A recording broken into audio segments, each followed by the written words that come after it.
Head নিতে গিয়ে ব্যর্থ ভারতীয় ফুটবলার, বলের সাথে হাতের ছোঁয়াটা অনেকটা স্পষ্ট। সঙ্গে সঙ্গেই বাংলাদেশি ফুটবলারদের আবেদন, তবে রেফারি যে নেই ধারে কাছে, এত ক্লোজ কল উনি দেখবেন কি করে? ম্যাচের শেষ ভাগে তাই নিশ্চিত পেনাল্টি বঞ্চিত বাংলাদেশ।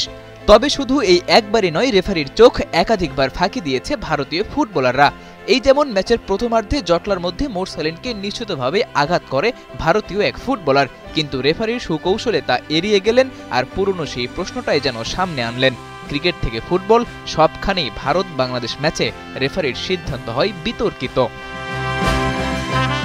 ম্যাচের আগে থেকেই বাংলাদেশের সাথে মাইন্ড গেম খেলা ভারত ম্যাচের শুরু থেকেই চেষ্টা করে আগ্রাসী হতে। পুরো ম্যাচে বারবার বাংলাদেশি ক্রিকেটারদের ফাউল করা সেই কথাই বলে, তবে বাংলাদেশিরাও তো ছেড়ে দেবার নয়। ঘরের মাঠে ওদেরকে হারিয়ে যেন সবকিছুর জবাব দেওয়ার চেষ্টা করেছে লাল সবুজের প্রতিনিধিরা। প্রচণ্ড স্নায়ুচাপের এই ম্যাচটা বাংলাদেশের জন্য একটু বেশি যেই স্পেশাল। গেল ২২ বছর ধরে ওদের বিপক্ষে কোনো জয়ের দেখা পায়নি বাংলাদেশ।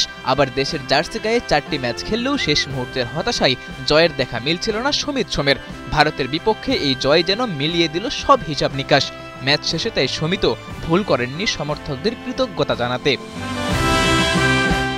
ঢাকা স্টেডিয়ামে ২০০৩ সাফের সেই সেমিফাইনালে ভারতকে হারিয়েছিল বাংলাদেশ। ২২ বছর পর আবারও সেই মাঠেই ভারতকে হারানো, উচ্ছ্বাসটা তাই ছড়িয়ে গেছে ফুটবল থেকে ক্রিকেট, দেশের পুরো ক্রীড়াঙ্গনে। ক্রিকেটারদের ফেসবুক ওয়াল থেকে স্টোরি, সবখানেই তাই এখন হামজা সমিত বন্দনা।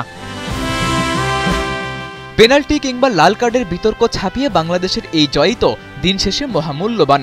ভারতের বিপক্ষে এই জয়ের পরও হয়তো এশিয়ান কাপে কোয়ালিফাই করবে না বাংলাদেশ, হয়তো র্যাঙ্কিংয়েও আসবে না বিশাল কোনো পরিবর্তন, তবে নিঃসন্দেহে বদলে যাবে দেশের ফুটবল। সাদাতুর রাফি, ৭১।